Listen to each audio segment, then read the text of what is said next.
You have a tickle in your throat, your nose is stuffy, your eyes itch. Is it a passing cold or is it a persistent allergy?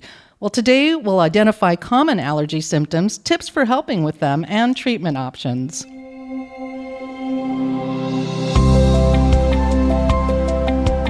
This is WakeMed Voices, a podcast from WakeMed Health and Hospitals in Raleigh, North Carolina. I'm Amanda Wild, and with me is Dr. Matthew Sproul, urgent care physician at WakeMed. Dr. Sproul, welcome to the podcast. Thank you for your time today. Thank you very much. Thank you for having me. Allergies can feel like a cold, so how do we know when we have an allergy? It can be tough because there is a lot of overlap with a lot of the symptoms. With allergies, it helps to pay attention to the patterns of the season and how you react at different times of the year. So usually in fall and spring, when the environmental allergen load is the highest, people tend to notice the symptoms then. But the symptoms of a cold can also be the same as allergies, so it can be tricky at times. Well, what causes the symptoms that we identify with allergies? You said it's seasonal, so it's stuff in the air? It can be seasonal, but it can also, a lot of people have year-round allergies. So it can be things in the environment that you come in contact with on a day-to-day basis. Allergens that are seasonal tend to be the pollens and tree molds and different grasses that bloom at different times. And what they put into the air and what we breathe in can trigger our body's immune reaction. And that's what an allergy is. Our body senses something that does not belong, or it recognizes it as foreign, and our body responds by putting out a lot of mucus, having irritation and itching in the eyes, watery eyes, to try to flush any allergens out of the eyes. And it's similar to a cold because that's when a virus does the same thing. It invades, attacks our body, and our body recognizes that it doesn't belong. So allergy is an immune reaction. A cold is a virus. Do allergies also hit you differently than a cold? For example, is it immediate when you come into contact with something that you are allergic to, or does it sneak up on you later? It can be both, depending on how sensitive your body's immune system is. So some people get through bad allergy season and only have a little bit of a sniffle or a little postnasal drip or scratchy throat.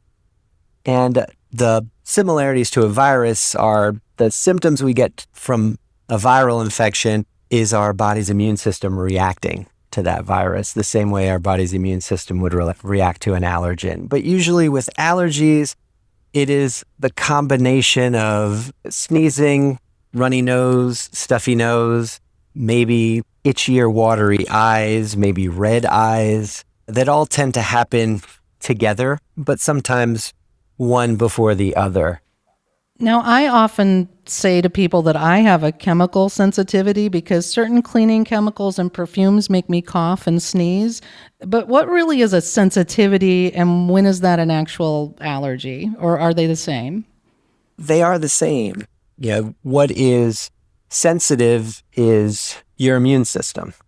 And when that encounters something that it knows doesn't belong, shouldn't be there, it tells your body to respond and try to clear it out. And so that's a sneeze, your body's natural way of clearing your nasal passage.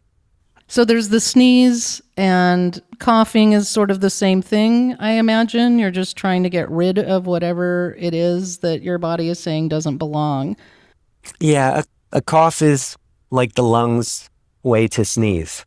It is being irritated or aggravated by something that's gotten into the airways, and that could be an allergen, that can be a virus, and that can trigger a cough. Many of other things can also cause cough, and that's why you're looking for a constellation of different symptoms and putting that together to tease out whether it might be allergies, it might be a cold, or oftentimes it can be a combination of both, and that can be real tricky. Does one make the other worse? It tends to, because the body is now responding to two different invaders at the same time. So that can cause a heightened response. Now, you work in urgent care now. In urgent care, how often do you run across allergies? Very commonly. Definitely with any change in the season, folks start having symptoms that are typical. And if someone's new to an area or isn't aware that it's an allergy, they may be concerned they have a cold. With the pandemic, any cough or sneeze tends to evoke an anxiety response in a lot of folks because of everything we've gone through recently. But I think it's a very common issue that we deal with in urgent care. And then how do you treat those cases that come into urgent care with allergies? It depends how bothered folks are by it. And there's lots of different options, and people respond differently to different options. But usually I will determine where a person is with their treatment threshold. Are their allergies bad enough that they want to start trying a medicine for it?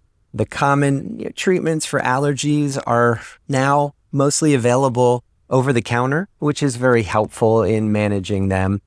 But sometimes just taking a Benadryl can relieve for a short time allergy symptoms, but there are longer acting options that are available over the counter, like the long acting antihistamines, like loratadine or Claritin or Zyrtec, cetirizine. And those are oral pills taken once a day to help control allergies. Another good option is a nasal steroid spray, and those are the medicines like Flonase or Nasacort or Rhinocort. And those tend to help more with nasal and eye symptoms predominantly. So there's a range of allergies, there's a range of treatment options. Should I be consulting my doctor about that, or because things are readily available over the counter, do I try it myself? I think if there's concerns or questions, or if you're not certain what would be the best option or the best combination of treatments, then it's best to consult your doctor. A lot of people have the same type of symptoms at the same time each year, and they get very comfortable managing it without advising from the doctor because they've done it before. But anytime there's uncertainty or questions, then it's good to know what your doctor recommends. And what kind of reactions do you see to treatment? Do the symptoms go away, or they're sort of managed and they come back? How does that work? It varies for everyone. So some folks can take one allergy treatment and get control of their symptoms, and then they decide, I'm going to take a vacation from this to see if my allergen has moved on. And if they stop taking the medicine and the symptoms don't return, then they don't have to do anything further, but they could come off of it and see that the allergy symptoms return, the stuffy nose, the drippy nose, the watery eyes, the sneezing or the coughing, and they can get back on. Some folks are on one line of allergy treatment and it helps, but it doesn't completely relieve them of the symptoms. And then you may go on to doing a second or even a third medicine if your allergies are very bothersome. Now, I've often heard you can develop allergies later in life, or conversely, if you've had allergies in childhood, they might actually go away as you age. Is that true? And if so, why is that? That's very true. And yeah, we all wish we had a very good understanding of that. And another facet of that is folks who have regular seasonal allergies and have 1 year that they don't develop them or they're real mild, or the next year they come back with a vengeance. And that's the body's immune system. One of the treatments we have for allergies is immunotherapy, and that is repeated very small exposures to an allergen to desensitize our body. And folks can live in one place for many years and then develop allergies during a particular time of the year that they've never struggled with, and that tends to throw people off a lot. And it's really just the complexity of our immune system and what it encounters on a regular basis. And sometimes that allergy develops and that throws people for a loop. Is there any way to reduce potential allergens around us? Yes, there are, and that's the hallmark of allergy control is identifying what you're allergic to and, if possible, limiting that exposure. But when it is pollen outside, that means avoiding being out there when it's very windy or making sure that you are changing your air filter in the home so you're limiting allergens circulating inside the house. And there's some things you can avoid, there's some things you cannot. Some people who have dust mite allergies can use dust mite covers on pillows to try to limit exposure so that they're not having more constant reactions or issues related to that. Now that we've talked about all this, I feel like I still don't know how to figure out if I did have an allergy to dust mites, how I would understand that, how I would figure that out, that I had it, but it's persistent. So I guess that's one of the things that makes it an allergy, right? It doesn't go away.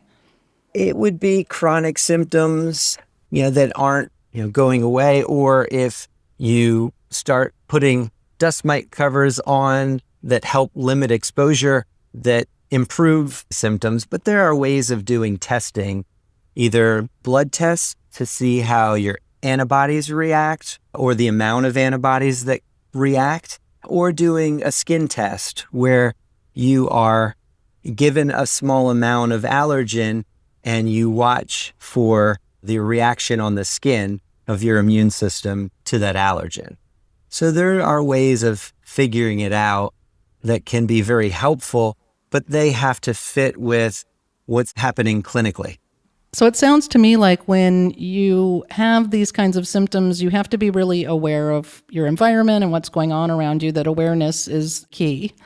Yes, it is. And familiarity and pattern recognition, because it does tend to follow a seasonal pattern if you have seasonal allergies, but there are plenty of allergens that aren't just related to a change in season.